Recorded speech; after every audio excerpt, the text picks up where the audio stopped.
الحمد لله رب العالمين، والصلاة والسلام على رسوله وخاتم النبيين وعلى آله الطيبين وأصحابه الطاهرين والمؤمنين والمسلمين كلهم أجمعين. أما بعد،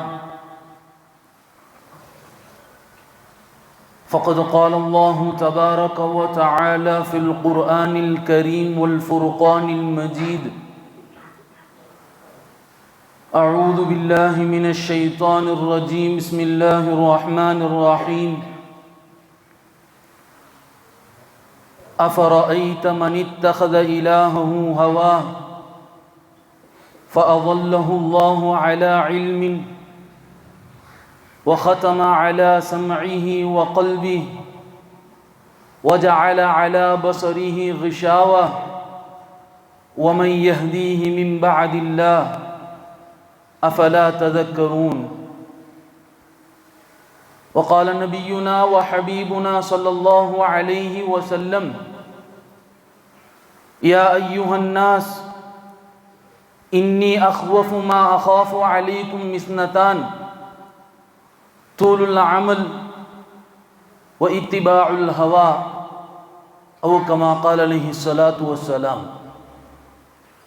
புகழனைத்தும் ஏக வல்லோனாகி அல்லாஹ் ஜல்லஷானுஹு தஆலா ஒருவனுக்கே உரித்தாகட்டுமாக. சாந்தியும் சமாதானமும் கண்மணி நாயகம் ரசூலுல்லாஹி ஸல்லல்லாஹு அலைஹி வஸல்லம் அவர்கள் மீதும், அவர்களுடைய அடிச்சுவட்டை அப்படியே பின்பற்றி வாழ்ந்த சத்திய சஹாபாக்கள் மீதும், தாபியின்கள், தபா தாபியின்கள், நாதாக்கள், சுஹதாக்கள், குறிப்பாக இந்த ஜும்மாவிற்கு வருகை தந்திருக்கிற நம் அனைவர்களின் மீதும் அல்லாஹ்வினுடைய அன்பும் அருளும் என்றென்றும் நீண்டு நிலவட்டுமாக. ஆமீன்.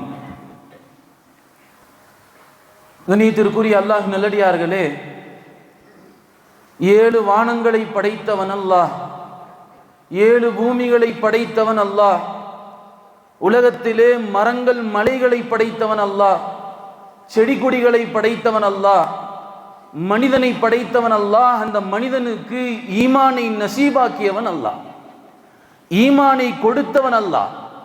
உலகத்துல நாம கேட்டோமாங்க, சின்ன குழந்தையில, யா அல்லாஹ் எனக்கு ஈமான கொடுத்துரு, நான் ஈமானோடு பிறக்க வேண்டும் என்று நாம் கேட்கவில்லை. ஈமானை கொடுத்தவன் அல்லாஹ், முஸ்லிமாக பிறக்க செய்தவன் அல்லாஹ். இது எவ்வளவு பெரிய பாக்கியம்! அல்லாஹ் முஸ்லிமாக பிறக்க செய்திருக்கிறான். இது அல்லாஹ் நம் மீது செய்த மாபெரும் கிருபையாக இருக்கிறது. அருமையானவர்களே, இன்றைக்கு சமூகத்திலே 2 விதமான இர்த்திதாதுகள் அதிகமாகி கிடக்கிறது, மலிவாய் போய் கிடக்கிறது. இர்த்திதாதுகள் என்றால் என்ன? இர்த்திதாதுன்னு சொன்னா ஒரு மனிதன் இஸ்லாத்தை விட்டு வெளியேறி காஃபிராக ஆகுவது. முஸ்லிம் என்று பெயர் சொல்ல தகுதியற்று காஃபிர் என்று பெயருக்கு தகுதியாக ஆகுவது, இது முர்த்தது, இர்த்திதாத் என்பதாக சொல்வார்கள். இன்றைக்கு 2 விதமான இர்த்திதாதுகள் இருக்கிறது. ஒன்று வெளிப்படையான, வெளிரங்கமான, பகிரங்கமான இர்த்திதாதுகள். இன்னொன்று மறைமுகமான, அந்தரங்க இர்த்திதாதுகள் இருக்கிறது. வெளிப்படையான இர்த்திதாதுகள் என்ன? ஒரு மனிதன், இன்றைக்கு வாலிபர்கள் என்ன செய்கிறார்கள்? எத்தனையோ பிள்ளைகளை, பெண் பிள்ளைகளை, அந்நிய பிள்ளைகளை, மாற்று மத பிள்ளைகளை ஆசைப்பட்டு, இச்சைக்காக, ஆசைக்காக தன்னுடைய ஈமானை விட்டு மாற்று மதத்திற்கு சென்று விடுகிறார்கள். இது வெளிரங்கத்தில் இர்த்திதாதாக இருக்கிறது. எத்தனை இடங்களிலே இப்படிப்பட்ட சம்பவம்! அருமையானவர்களே, எத்தனை இடங்களிலே மாற்று மத அன்பர்களோடு முஸ்லிம் பெண்கள் சர்வசாதாரணமாக திருமணம் முடித்து போய் கொள்கிறார்கள். அருமையான பல சம்பவங்களை பார்க்கிறோம். ஒரு இடங்களுக்கு போயிருந்தோம், ஒரு பெண் இடத்துல பேசுகிற போது அந்த பெண் சொல்லுகிறாள், ஹஸரத் அவர்களே, நான் இஸ்லாத்துக்கு வரமாட்டேன். ஒரு முஸ்லிம் பெண் ஒரு மாற்று மத அன்பனை திருமணம் செய்து வாழ்ந்து கொண்டிருக்கிறாள்.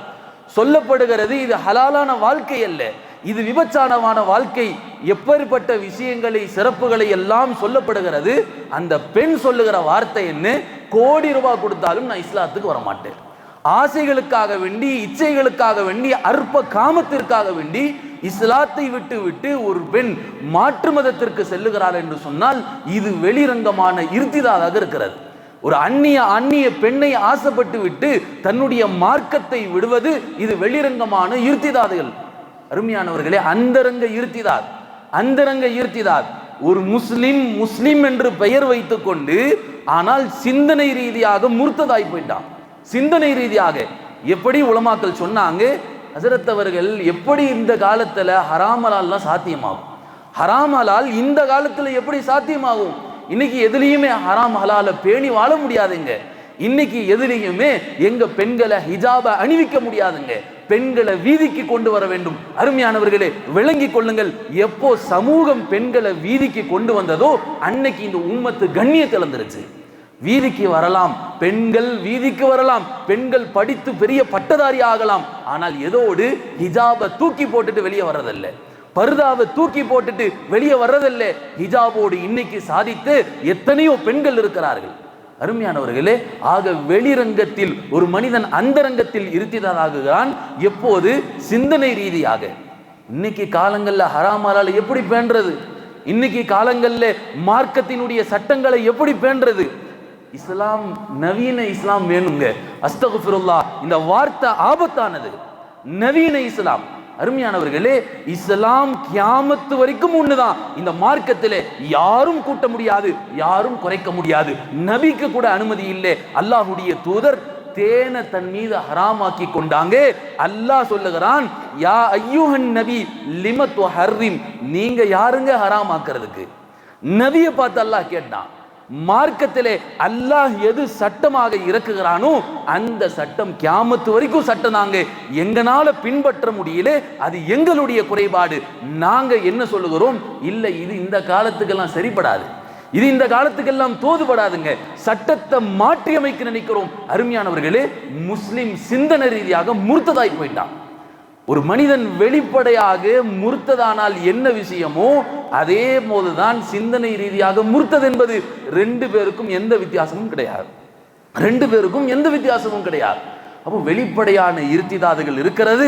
இன்றைக்கு சிந்தனை ரீதியாக முர்த்ததுகளும் இன்றைக்கு முஸ்லிம் என்கிற பெயரிலே, முஸ்லிம் என்கிற பெயரை வைத்துக் கொண்டு நாங்கள் ஈமானில் இருக்கிறோம் என்று சொல்லிக்கொண்டு அவர்கள் காஃபிராய் போயிட்டாங்க. அருமையானவர்களே, சிந்தனை ரீதியான இருத்திதாதுகள்.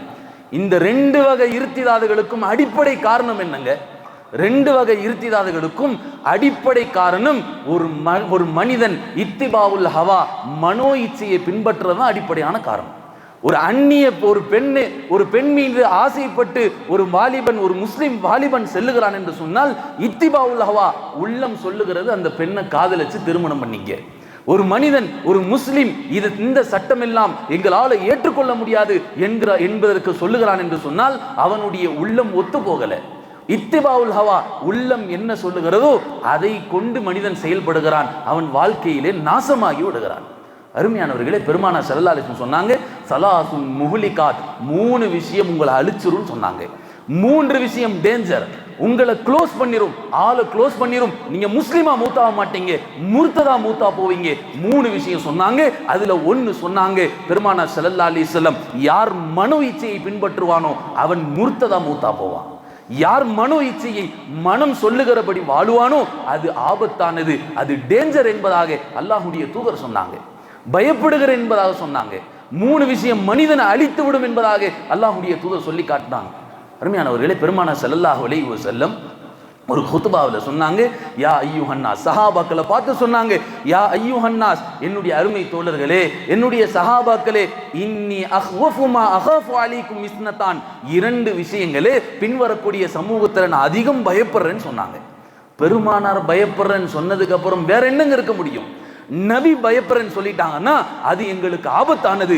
நபி ஒரு விஷயத்தை சொன்னா அது நிச்சயம் உண்மை. பெருமானார் ஒருபோதும் பொய் சொல்ல மாட்டாங்க. சொன்னாங்க, இன்னி அஹ்வஃபு மா அஹாஃபு அலைக்கும் இஸ்னதான், ரெண்டு விஷயத்தை நான் பயப்படுறேன். பின்வரக்கூடிய சமூகத்தில் இந்த ரெண்டு விஷயம் அவங்க செஞ்சுட்டாங்கன்னா அவங்க வழி தவறி போயிடுவாங்க. அது என்ன ரெண்டு விஷயம் சொன்னார்கள்? இத்திபாவுல் ஹவா, மனோ இச்சையை பின்பற்றுவது, தூளுல் அமல், மனிதன் அதிகமாக ஆசைப்படுவது. ரெண்டு விஷயம். இத்திபாவுல் ஹவா, இந்த இத்திபாவுல் ஹவா என்னங்க செய்யும்? ஃபயசுத்து அனில் ஹக், சத்தியத்திலிருந்து ஒரு மனிதனை தூக்கி எறிஞ்சிடும், சத்தியத்திலிருந்து தூக்கி எறிஞ்சிடும். அசத்தியத்துவாதியாக ஆகி விடுவான். அருமையானவர்களே, இன்றைக்கு இஸ்லாத்தை விட்டு வெளியேறது வெளிப்படையாக அந்தரங்கமாக ஒரு மனிதன் முர்த்ததா போறதுக்கு என்ன காரணம்? இத்திபாவுல் ஹவா, மனோ இச்சையை பின்பற்றதுதான் காரணம். வேற என்ன காரணமும் எடுக்க முடியாது. உள்ளம் போன போக்கல இன்னைக்கு உள்ளத்திற்கு அடிமையாகி இருக்கிறோம். உள்ளத்திற்கு ஒரு மனிதன் அடிமையாகி, நாம் எல்லாம் அல்லாஹ்விற்கு அடிமை. அல்லாஹ் சொல்லுகிறான், யார் உள்ளத்தை கடவுளாக ஆக்கி கொண்டார்களோ, நபியை பார்த்து சொல்றான், அஃபரைத மனித்தகத இலாஹு ஹவா, நபியே அந்த மக்களை நீங்க பாருங்க, அவங்க தன்னுடைய உள்ளங்களை மனோ இச்சையை கடவுளாக ஆக்கி கொண்டாங்க. என்னங்க ஆச்சு? வஅதல்லஹுல்லாஹு அலா இல்மின், அல்லாஹ் கொடுத்த இல்மை கொண்டே அவங்க வழிகட்டு போனாங்க. இல்மு கொடுத்திருக்கிறான், இல்மை கொண்டு அவங்க சிந்திச்சு வழிகட்டு போனாங்க. இன்னைக்கு சிந்திக்கிறோமா இல்லையா? ஹராமுங்க, ஏன் அல்லாஹ் ஹராம் ஆக்கினா யோசிக்க தேவையில்லை. அல்லாஹ் ஹராம்னு சொன்னா அது ஹராம், அல்லாஹ் ஹலால்னு சொன்னா அது ஹலால். ஹராம் அல்லாஹ் ஏன் ஹராம் ஆக்கினா யோசிங்க. வஅதல்லஹுல்லாஹ், அல்லாஹ் வழிகட்டு செய்வான். அல்லாஹ் பாதுகாக்கணும். அருமையானவர்களே, வஅதல்லஹுல்லாஹு அலா இல்மின், அல்லாஹ் என்ன இல்ம கொடுத்தானோ அந்த இல்ம கொண்டே வழிகட்டு போனாங்க. அல்லாஹ் அடுத்து சொல்றான், வஹதம அலா சம்இஹி வ கல்பிஹி, அல்லாஹ் உள்ளத்துக்கும் செவிக்கும் என்ன செய்கிறான்? முத்திரையிட்டு விடுகிறான். வஜஅல அலா பஸரிஹி கிஷாவா, கண்களுக்கு திரையிட்டு விடுகிறான். இதுக்கப்புறம் எவ்வளவு பெரிய இமாம கொண்டு வந்து பேசுங்க, பல மணி நேரங்கள் பயான் பேசுங்க, உள்ளத்துல எடுபடாது. ஏன்? அல்லாஹ் வஹதம, முத்திரையிட்டுட்டான், க்ளோஸ் பண்ணிட்டான், உள்ளத்தை மூடிட்டான். இனி எந்த நல்ல காரியம் எவ்வளவு சொன்னாலும் சரி உள்ளத்துல ஒருபோதும் எடுபடாதுங்க. ஏன்? அல்லாஹ்வினுடைய அற்புதங்களை பார்த்தாலும் உள்ளத்துல ஏற்படாது. அற்புதங்கள், நபி அற்புதங்களை காட்டுறாங்க, அந்த அற்புதத்தை பார்த்தும் ஏற்றுக்கொள்ள தயாரா இல்லை. ஏன்? அல்லாஹ் உள்ளத்துல முத்திரையிட்டுட்டான், செவிக்கு அல்லாஹ் முத்திரையிட்டுட்டான், கண்ணுக்கு அல்லாஹ் திரையை போட்டுட்டான். அல்லாஹ் சொல்லுகிறான், அவர்களுக்கு நாம் தான் ஹிதாயத்தை நசீபாக்க வேண்டும். அஃபலா ததக்கரும், இதை நீங்க சிந்திக்க மாட்டேங்கிறீர்களா என்பதாக பெருமானாரை பார்த்து அல்லாஹ் கேட்கிறான். அருமையானவர்களே, உள்ளத்தை யார் அவர்கள் அடிமை, உள்ளத்திற்கு அடிமையாகி போனாங்கன்னு சொன்னா வாழ்க்கையில அவர்கள் மோசமாகி விடுவார்கள், வாழ்க்கையில நாசமாகி விடுவார்கள் என்பதாக பெருமானார் ஸல்லல்லாஹு அலைஹி வஸல்லம் சொல்லி காட்டினாங்க. வாழ்க்கையில நாசமாகி விடுவார்கள். ஒரு தாபீன் அழகாக சொன்னாங்க, குல்லுல் பலா முசீபத்துன், எல்லா முசீபத்தும் உள்ளம் சொல்லுகிற மனோ இச்சை சொல்லுவதின்படி ஒரு மனிதன் செயல்படுவதில் இருக்கிறது. எல்லா முசீபத்தும் மனோ இச்சை, மனம் என்ன சொல்லுதோ அதன் போன வாழ்கிறது. மனம் தோன்றுகிற விஷயத்தை எல்லாம் செய்கிறது விலங்குகள். மனதில் என்ன தோணுகிறதோ அதெல்லாம் செய்யக்கூடியது விலங்குகள். அல்லாஹ் சொல்லுகிறான், உலாயிக கல்லனாம், அவர்கள் விலங்குகளை போல ஆகிவிட வேண்டாம் சொல்றான். விலங்குகளை போல. அருமையானவர்களே, இன்னைக்கு முஸ்லிம் சமூகம் இர்திதாகுவதற்கு, முர்ததா போறதுக்கு ரெண்டு காரணம், ஒரே ஒரு காரணம். ஒன்று மனோ இச்சையை பின்பற்றுவது, உள்ளம் சொல்லுகிற விஷயத்தின் படி செயல்படுவது. இதுதான் இர்திதானுக்கான காரணம் சொன்னாங்க. உலகத்தில் 3 வகையான மனிதர்கள் இருக்கிறாங்க. 3 வகையான மனிதர்கள். ஒன்று, உள்ளத்திற்கு அடிமையா போய் அவர்கள் முழுக்க பாவியாகவே ஆகிவிடுகிறார்கள். உள்ள என்ன சொல்லுது? பாவம், அந்நிய பெண்ணை பார்க்கணும், வாலிபர்கள் உள்ளத்துல வருது, அந்நிய பெண்ணை பார்க்கணும், இந்த பெண்ணை ரசிச்சு பார்க்கணும், இப்படி பாவம் செய்யணும், இப்படி பாவம் செய்யணும், உள்ளத்துல வருது, அவர்கள் செய்கிறார்கள், பாவியா போயிடுறாங்க. இன்னொரு மனிதர்கள் இருக்கிறாங்க, அவர்களுக்கு மனோ இச்சைக்கும் அவர்களுக்குமான போராட்டம், போராடி கொண்டிருக்கிறாங்க. பாவம் செய்யன்னு சொல்லி உள்ள சொல்லுது, ஆனா இவர் சொல்றார், இல்லை நான் பாவம் செய்ய மாட்டேன், அல்லாஹ் என்ன பார்த்துக்கிட்டு இருக்கிறான். உள்ளத்துல சொல்றார், மனோ இச்சையை மிதிக்கிறார், மனோ இச்சைக்கு கட்டுப்படுறதில்லை. இப்பேற்பட்ட மனிதர்கள், உள்ளத்தோடு போராடி கொண்டிருக்கக்கூடிய மனிதர்கள். ஆனா சில நேரத்தில் அவரும் பாவம் செஞ்சிடறார், சில நேரத்தில் மனோ இச்சை ஜெயித்து விடுகிறது, சில நேரத்தில் இவர் ஜெயித்து விடுகிறார். பெருமானார் சொன்னாங்க, இப்படிப்பட்ட மனிதர் இதே நிலையில மூத்தா போனா அவர் ஷஹீதுன்னு சொன்னாங்க. அல்லாஹ் இந்த 2வது நிலையிலாவது நம்ம ஆக்கட்டும். அருமையானவர்களே, இதே நிலையில மனோ இச்சையோடு போராடி கொண்டு சில நேரங்களில் பாவம் செஞ்சிடறாரு, சில நேரங்களில் பாவம் செய்யாமலும் இருக்கிறார். இதே நிலையில போராடி கொண்டே இருக்கிறார். இந்த நிலையில ஒருத்தர் மூத்தாரானா அவர் ஷஹீத் என்பதாக பெருமானார் ஸல்லல்லாஹு அலைஹி வஸல்லம் சொல்லி காட்டினாங்க. 3வது மனிதர் இருக்கிறாங்க, அவங்க மனோ இச்சைக்கு அடிமை இல்லை, அவர்களுக்கு மனோ இச்சை அடிமை, அவர்களுக்கு மனோ இச்சை அடிமையாக இருந்தது. சஹாபாக்களை எடுத்துக்கொள்ளுங்க, சஹாபாக்கள் உள்ளத்திற்கு அடிமை இல்லை, சஹாபாக்களுக்கு உள்ளம் அடிமையாக இருந்தது. அல்லாஹ் திருமறையிலே ஒரு ஆயத்தை சொல்கிறான், வமை யுத்தில்லாஹ வ ரசூலஹு ஃபகத் ஃபாஸ ஃபௌஸன் அதீமா, யார் அல்லாஹ்விற்கும் அல்லாஹ்வுடைய ரசூலுக்கும் கட்டுப்படுவாரோ ஃபகது ஃபாஸ ஃபௌஸன் அதீமா. சாதாரண வெற்றி இல்லை, மகத்தான வெற்றி, மகத்தான வெற்றி. இந்த ஆயத்துக்கு கீழே தஃப்சீர் எழுதுறாங்க, அல்லாஹ்வையும் அல்லாஹ்வினுடைய தூதரையும் பின்பற்றுவது சாதாரணமான விஷயம் அல்ல. யார் உள்ளத்தை அடிமைப்படுத்துவாரோ அவர்தான் அல்லாஹ்வுடைய தூதரையும் பின்பற்ற முடியும். ரசூலையும் அல்லாஹும் எப்போ பின்பற்ற முடியும்? உள்ளத்தை அடிமைப்படுத்த வேண்டும். உள்ளத்தை அடிமைப்படுத்திய ஒரு ஆள் தான், அவர்னால தான் அல்லாஹுடைய தூதரையும் பின்பற்ற முடியும். இப்பேற்பட்ட ஒருத்தர் உள்ளத்தை அடிமைப்படுத்திட்டார்னா சாதாரண விஷயம் இல்லை. உள்ளத்தை அடிமைப்படுத்திட்டார்னா அவருக்கு நாம் கொடுக்கக்கூடிய பரிசு ஃபகது ஃபாஸ ஃபௌஸன் அதீமா, மகத்தான வெற்றியை தரும் சொன்னாங்க. சஹாபாக்கள் உள்ளத்தை அடிமைப்படுத்தினாங்க. பெருமானார் ஸல்லல்லாஹு அலைஹி வஸல்லம் என்ன சொன்னாங்களோ அதுக்கு முழுக்க கட்டுப்பட்டார்கள் சஹாபாக்கள். அறிவு ரீதியாக சிந்திக்கல, தர்க்க ரீதியாக சிந்திக்கல. அல்லாஹ் ஏன் ஹராமாக்கி இருக்கிறான், ஏன் நபி இப்படி செய்ய சொல்றாங்க, ஏன் நபி இதை ஹலாலுங்கிறாங்க, ஏன் நபி இதை ஹராம்ங்கிறாங்க என்று சிந்தனை ரீதியாக சஹாபாக்கள் சிந்திக்கல.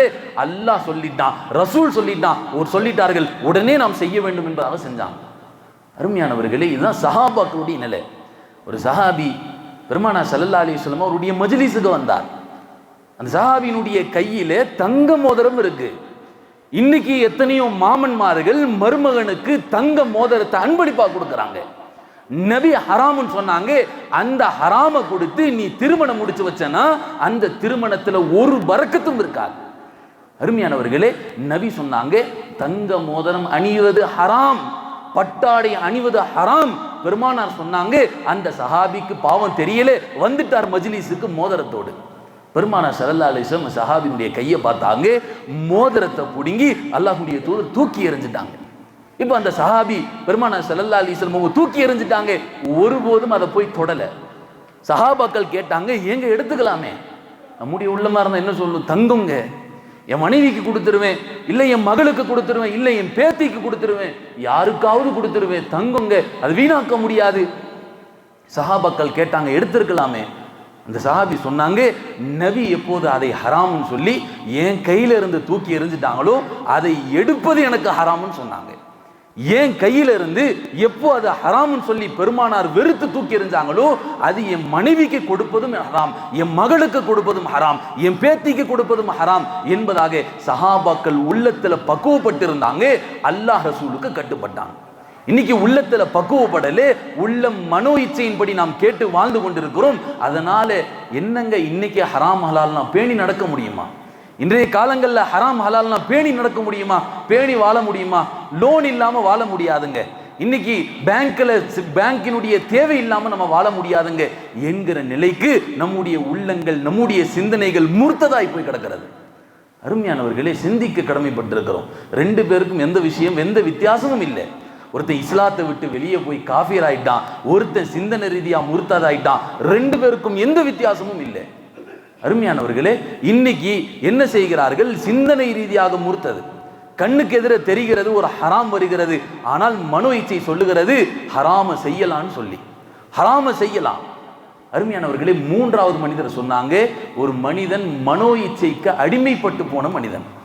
மனோ இச்சைக்கு அடிமைப்பட்டு போன மனிதன் மனோ இச்சைக்கு அடிமைப்பட்டு போன மனிதன் என்ன செய்கிறான், மனோ இச்சை சொல்லுகிறபடி தன்னுடைய வாழ்க்கையை அமைத்துக் கொள்கிறான். எல்லாம் உள்ளம் என்ன சொல்கிறோம் அதுதான், என்னுடைய உள்ளம் என்ன சொல்லுகிறோ அதுதான். பாவம் செய்ய சொன்னா நான் பாவம் செய்கிறேன், என்னுடைய உள்ளம் ஹராமை செய்யும் சொன்னா நான் ஹராம் செய்கிறேன். அருமையானவர்களே, இப்படியான வாழ்க்கை யார் மனோ இச்சையை விட்டு ஒரு மனிதன் வாழுவானோ அவன் அல்லாஹ்வுடைய ரசூலுக்கும் கட்டுப்பட முடியும். கட்டுப்பட்டாங்க. ஃபகது ஃபாஸ ஃபௌஸன் அதீமா, சஹாபாக்கள் மகத்தான வெற்றி பெற்றாங்க. யார் மனோ இச்சையை கட்டுப்படுத்துவார்களோ மகத்தான வெற்றி கிடைக்கும் அல்லாஹ் சொன்னான். மகத்தான வெற்றி. அருமையானவர்களே, சஹாபாக்கள் செஞ்சாங்க. பெருமானார் ஸல்லல்லாஹு அலைஹி வஸல்லம் அபூ தர்தா ரலியல்லாஹு அன்ஹு ஒரு முறை பள்ளியில உட்கார்ந்து இருக்கிறாங்க. ஒரு சஹாபி வந்து சொன்னார், அபூ தர்தாவே உங்க வீடு எரியுதுன்னு சொன்னார். எந்த அசைவும் இல்லை, அப்படியே உட்கார்ந்து இருக்கிறாங்க. இன்னொரு சஹாபி வந்து சொன்னார், அபூ தர்தாவே உங்க வீடு எரியுது, எந்த அசைவும் இல்லை, அமைதியா உட்கார்ந்து இருக்கிறார். மூணாவது ஒரு சஹாபி வந்து சொன்னாங்க, அபூ தர்தாவே உங்க வீடு எரியுது, எந்த அசைவும் இல்லை, எந்த ரியாக்ஷனும் கொடுக்கல, அமைதியா உட்கார்ந்து இருந்தாங்க. நாலாவது ஒரு ஆள் வந்து சொன்னாங்க, அபூ தர்தாவே உங்க வீடு பக்கத்து வரைக்கும் நெருப்பு வந்துருச்சு, ஆனா உங்க வீடு எரியலே என்பதாக சொல்லி காட்டினாங்க. சஹாபாக்களுக்கு ஆச்சரியம். 3 தடவை சொன்னோமே, ஒரு ரியாக்ஷனும் அபூ தர்தா கொடுக்கல. என்ன காரணம் என்பதாக சஹாபாக்களுக்கு ஆச்சரியம். சஹாபாக்கள் கேட்டாங்க, அபூ தர்தாவே என்ன செஞ்சீங்கன்னு கேட்டாங்க. அபூ தர்தா சொன்னாங்க, பெருமானார் ஸல்லல்லாஹு அலைஹி வஸல்லம் எனக்கு ஒரு துவாவை சொல்லி கொடுத்துருக்கிறாங்க. அந்த துவாவே யார் காலையில் ஓதுவாரோ மாலை வரைக்கும் எல்லா விஷயங்களிலும் பாதுகாப்பு, மௌத்தை தவிர எல்லா ஆபத்துகளிலும் இருந்து பாதுகாப்பு, மனைவியினுடைய விஷயங்கள்ல பாதுகாப்பு, வியாபாரத்தினுடைய விஷயங்கள்ல பாதுகாப்பு, ஒரு மனிதன் வெளியே செல்லுகிற போது பயணத்தில பாதுகாப்பு, எல்லா விஷயங்களிலும் பாதுகாப்பு, மௌத்தை தவிர என்பதாக பெருமானார் ஸல்லல்லாஹு அலைஹி வஸல்லம் எனக்கு அந்த துவாவை சொல்லி கொடுத்திருக்கிறாங்க. அந்த துவாவை சொன்னாங்க, அல்லாஹும்ம அன்த ரப்பி லா இலாஹ இல்லா அன்த அலைக்க தவக்கல்து வ அன்த ரப்புல் அர்ஷில் கரீம் மாஷா அல்லாஹு கான வ மா லம் யஷா லம் யகுன் லா ஹவுல வலா குவத இல்லா பில்லாஹ் அஅலமு அன்ன அல்லாஹ் அலா குல்லி ஷைஇன் கதீர் வ அன்ன அல்லாஹ் கத் அஹாத பிகுல்லி ஷைஇன் இல்மா. இந்த துவாவே நான் ஓதனே, அதனால என்னுடைய வீடு எரியாதுன்னு நான் நம்புறேன்னு சொன்னான். நபியினுடைய வார்த்தை மீது எனக்கு நம்பிக்கை இருக்கு. ஒருத்தர் ரோட்ல போய்கிட்டு இருந்தார், ஒரு ஆட்டை பிடிச்சிட்டு போறார். தூரத்துல இருந்து ஒருத்தர் வந்தா, அஸ்ஸலாமு அலைக்கும் வலைக்கும் சலாம், எங்க போறீங்க? இருந்தா இங்க போறேன். கையில என்ன ஆடா கேட்கிறார். ஆமா ஆடுதானே. போறார். இன்னொருத்தர் வரார், அஸ்ஸலாமு அலைக்கும் வலைக்கும் சலாம், எங்க போறீங்க? இருந்தா இங்க போறேன். கையில என்ன ஆடா? ஆடுதான். மூணாவது ஒருத்தர் வந்தார், அஸ்ஸலாமு அலைக்கும் வலைக்கும் சலாம், எங்க போறீங்க? இங்க போறேன். கையில என்ன ஆடா அப்படின்னு சொல்லிட்டா இவர் மாடாயிருவார், திரும்பி பார்த்துருவார், என்ன ஆடா இல்லையான்னு சொல்லி. 3 முறை சொல்லிட்டா ஒருத்தருக்கு சந்தேகம் வருது. அபூ தர்தா ரலியல்லாஹு அன்ஹு சொன்னாங்க, அபூ தர்தாவே வீடு எரியுது, எந்த ரியாக்ஷனும் இல்லை, எந்த அசைவும் இல்லை. சொன்னாங்க, இந்த துவாவை நான் ஓதி இருக்கிறேன், நபியினுடைய வார்த்தை பொய்யாகாது, அல்லாஹ்வினுடைய வார்த்தை பொய்யாகாது, அல்லாஹ்வையும் ரசூலையும் தவிர யாரும் உண்மை பேச முடியும். ஒமன் அஸ்தகு மினல்லாஹி ஹதீஸா, அல்லாஹ்வையும் ரசூலையும் தவிர யார் உண்மையை பேச முடியும்? அல்லாஹ்வுடைய தூதர் சொல்லியிருக்கிறாங்க, நான் இந்த துவா ஓதுனே, அதனால என்னுடைய வீடு எரியாதுன்னு நான் நம்பினேன்னு சொன்னாங்க. அருமையானவர்களே, யார் உள்ளங்களை பக்குவப்படுத்தி இருப்பாங்களோ, யார் மனோ இச்சையை அடிமையாக்கி இருப்பாங்களோ, அவர்கள் அல்லாஹுக்கும் அல்லாஹ்வுடைய ரசூலுக்கும் கட்டுப்பட முடியும். கட்டுப்பட்டீங்க, ஃபகது ஃபாஸ ஃபௌஸன் அதீமா, அல்லாஹ் மகத்தான வெற்றியை கொடுப்பான் என்பதாக சொல்லி காட்டினாங்க. அருமையானவர்களே, அல்லாஹ்வுடைய ரசூல் என்ன சொல்லியிருக்கிறாங்களோ, அல்லாஹ் என்ன சொல்லியிருக்கிறான் அதுதான் மார்க்கம். நம்முடைய சிந்தனையை ரீதியாக யோசிக்க தேவையில்லை. கிப்லா மாற்றப்பட்டதினுடைய வரலாறு நமக்கு தெரியும். கிப்லா மாற்றப்பட்டது, மதீனாவுக்கு போயிருந்தாங்க. ஆரம்ப காலத்தில் கிப்லா மஸ்ஜிதுல் அக்ஸாவா இருந்தது, பைத்துல் மக்தஸா இருந்தது. அந்த பைத்துல் மக்தஸை நோக்கி தொழுதாங்க. மதீனாவிலிருந்து பைத்துல் மக்தஸ் வடக்கு நோக்கி இருந்தது. சஹாபாக்கள் வடக்கு நோக்கி தொழுது கொண்டிருந்தாங்க. அப்ப அல்லாஹ் தஆலா திடீரென்று ஆயத்தை இறக்குறான், வஹி வருகிறது, நீங்க கிப்லாவை மஸ்ஜிதுல் ஹரமாக ஆக்கிக்குங்க, கஅபத்துல்லாவை கிப்லாவாக ஆக்கிக்குங்க என்று ஆயத்திறங்கிறது, வஹி இறங்கிறது. எல்லா சஹாபாக்கள் பெருமானாருக்கு கட்டுப்பட்டாங்க. ஆனா சில மனிதர்கள் சொன்னாங்க, இந்த இப்படி மாற்றம் செய்யக்கூடிய ஒரு மார்க்கம் இது உண்மையான மார்க்கம் அல்ல. கொஞ்ச நாள்ல பைத்துல் மக்தஸ் சொன்னாங்க கிப்லா, இப்போது மஸ்ஜிதுல் ஹரமை நோக்கி தொழுங்கன்னு சொல்லி சொல்றான் அல்லாஹ், இது உண்மையான மார்க்கம் இல்லை என்று சில மனிதர்கள் சொன்னாங்க. அல்லாஹ்வினுடைய நாட்டம் என்ன? அந்த மனிதர்கள் கட்டுப்படுகிறார்களா இல்லையா, இதுதான் அல்லாஹ் பார்க்க விரும்பினான். அல்லாஹ் குர்ஆன்ல சொல்றான், சயகூலு சுஃபஹாஉ மினன் நாஸி மா வல்லாஹும் அன் கிப்லத்திஹிம், சில மடையர்கள் சொன்னார்கள் கிப்லா மாறுது, மாற்ற சில இடங்கள்ல மாற்றிக்கொண்டிருக்கிறான், இந்த மார்க்கம் இது உண்மையான மார்க்கம் அல்ல. அருமையானவர்களே, அல்லாஹ் சொல்லுகிறான், வலில்லாஹில் மஷ்ரிக் வல் மக்ரிப், கிப்லா எந்த பக்கம் மாறினா என்னங்க, எல்லா இடத்திலும் அல்லாஹ் இருக்கிறான் என்பதாக அல்லாஹ் சொல்லி காட்டுகிறான். அல்லாஹ்வினுடைய நாட்டம் என்ன? அந்த மனிதர்கள் கட்டுப்படுகிறார்களா இல்லையா? சிந்தனை ரீதியாக யோசிச்ச ஆட்கள் முர்ததா போயிட்டாங்க, சிந்தனை ரீதியாக யோசித்த ஆட்கள் முர்ததா போயிட்டாங்க, அவர்கள் முனாஃபிக் ஆயிட்டாங்க. யார் சிந்தனை ரீதியா யோசிக்கல, அல்லாஹ் கட்டுப்பட சொல்லியிருக்கான், உடனே கட்டுப்பட்டான். அல்லாஹ் கட்டுப்பட சொல்லியிருக்கிறான், உடனே கட்டுப்பட்டான். இது சாதாரணமா முடியாது.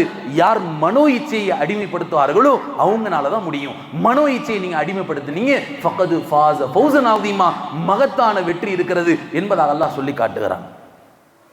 அருமையானவர்களே, பெருமானார் ஸல்லல்லாஹு அலைஹி வஸல்லம் அவங்களுடைய சபைக்கு ஒரு சஹாபி வந்தார். யா ரசூலுல்லாஹ், என் மகனை சிறை பிடித்துட்டு போயிட்டாங்க, என் மகனை முஷ்ரிக்கீன்கள் சிறை பிடித்து கொண்டு போய் ஜெயிலில் போட்டாங்க. பெருமானார் ஸல்லல்லாஹு அலைஹி வஸல்லம் அந்த சஹாபிட்ட சொன்னாங்க, அக்ஸிர் லா ஹவுல வலா குவத இல்லா பில்லாஹ், அதிகமாக லா ஹவுல வலா குவத இல்லா பில்லாஹ் ஓதுங்கன்னு சொன்னாங்க. சிந்தனை ரீதியாக யோசிச்சு பார்த்தா பெருமானார் இடத்துல அந்த சஹாபி சொன்னாங்க, என் மகன் சிறைப்பிடிக்கப்பட்டிருக்கிறான், ஆனா அல்லாஹ்வுடைய தூதர் சொல்லி கொடுத்தாங்க, லா ஹவுல வலா குவத்த இல்லா பில்லாஹ் ஓது. நபி இப்படி செஞ்சிருக்கலாம். ஹாலித் இப்னு வலீத் வாங்க, உமர் வாங்க, அலி வாங்க, இவருடைய மகனை பிடிச்சிட்டு போயிட்டாங்களாம், எல்லாம் போய் என்னன்னு பாருங்க, ஒரு படையை அனுப்பி வச்சிருக்கலாம். அல்லாஹ்வுடைய தூதர் அப்படி செய்யலே. இந்த சஹாபிக்கு சொன்னாங்க, லா ஹவுல வலா குவத்த இல்லா பில்லாஹ் ஓதுங்க, உங்க மகன் உங்களுக்கு கிடைப்பான். இந்த சஹாபியும் யோசிக்கல, இந்த சஹாபி நபியை எதிர்த்தும் கேட்கல. என்னன்னா என்னுடைய மகனை காணான்னு சொல்றேன், என்னுடைய மகனை சிறைப்பிடித்து விட்டார்கள் என்று சொல்லுகிறேன், நீங்க லா ஹவுல வலா குவத்த இல்லா பில்லாஹ் ஓத சொல்றீங்களே என்று கேட்கல. போனாங்க வீட்டுக்கு, மனைவி இடத்துல சொன்னாங்க, லா ஹவுல வலா குவத்த இல்லா பில்லாஹ் நபி ஓத சொல்லியிருக்காங்க, நீங்களும் ஓதுங்க, நானும் ஓதுறேன்னு சொன்னாங்க. இந்த கலிமா லா ஹவுல வலா குவத்த இல்லா பில்லாஹ் என்கிற கலிமா இருக்குது, இது சாதாரணமான கலிமா இல்லை. உலமாக்கள் சொன்னாங்க, கன்சும் மினல் குனூஸ், அல்லாஹ்வினுடைய பொக்கிஷத்திலிருந்து ஒரு பொக்கிஷம். 1,24,000 நபிமார்கள்ல நபி மட்டும் தான் இந்த திக்ர செஞ்சிருக்கிறாங்க, லா ஹவுல வலா குவத்த இல்லா பில்லாஹ் சொன்னாங்க. உலமாக்கள் சொல்லுகிறார்கள், அனுபவபூர்வமாக கிதாபுகள் எழுதுகிறார்கள், யாருக்காவது ஏதாவது சிரமம் சொன்னா 4444 தடவை இந்த லா ஹவுல வலா குவத்த இல்லா பில்லாஹ் என்கிற கலிமாவை திக்ர ஓதிட்டீங்கன்னு சொன்னா அவர் ஓதி முடிக்கிறதுக்குள்ளே அவருடைய சோதனை நீங்கிரும் சொன்னாங்க.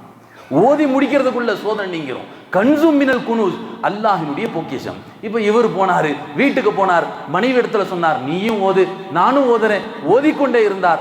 அல்லாஹ் எந்த ஒரு அரசன் அந்த மனிதனை சிறைப்பிடிச்சானோ, தன்னுடைய மகனை சிறைப்பிடித்திருந்தார்களோ, அவருடைய உள்ளத்துல போடுறான், இவருக்கு 5000 ஆடை கொடுத்து நீ அனுப்புன்னு சொல்லி 5000 ஆடை கொடுத்து அவரை மேய்ச்சிட்டு வா. இவர் 5000 ஆடை கொடுத்து மேய்ச்சிட்டு வர சொல்றார். போறான், மேய்க்க போறாரு. இவருங்க மேய்த்து மதீனாவுக்கு வந்துடுறார் 5000 ஆடுகளோட. இப்போ உம்மாவை பார்க்கிறாரு, வாப்பாவை பார்க்கிறார், வாப்பாவும் சந்தோஷம், கட்டி அணைச்சு முசாஃபா செய்யறாங்க. எதனாலே லா ஹவுல வலா குவத்த இல்லா பில்லாஹ் என்கிற ஒரே ஒரு கலிமாவை சொல்லி கொடுத்தாங்க. இந்த சஹாபியும் கேட்கல, யார சொல்ல இந்த கலிமாவை போய் சொல்லி தரீங்களேன்னு சொல்லி. அருமையானவர்களே, அறிவு ரீதியாக யோசிக்க வேண்டிய அவசியம் இல்லை. இந்த காலத்தில் எப்படிங்க ஹராம் ஹலால்லாம் பேணி வாழ்றது, இந்த காலத்தில் எப்படிங்க எங்க பெண்களுக்கெல்லாம் ஹிஜாப் அணிவிக்கிறது, இந்த காலம் நவீன இஸ்லாம் வேணும். இந்த வார்த்தை இது மோசமான வார்த்தை, ஆபத்தான வார்த்தை. சிந்தனை ரீதியாக நீங்க காஃபிராகி போயிருவீங்க.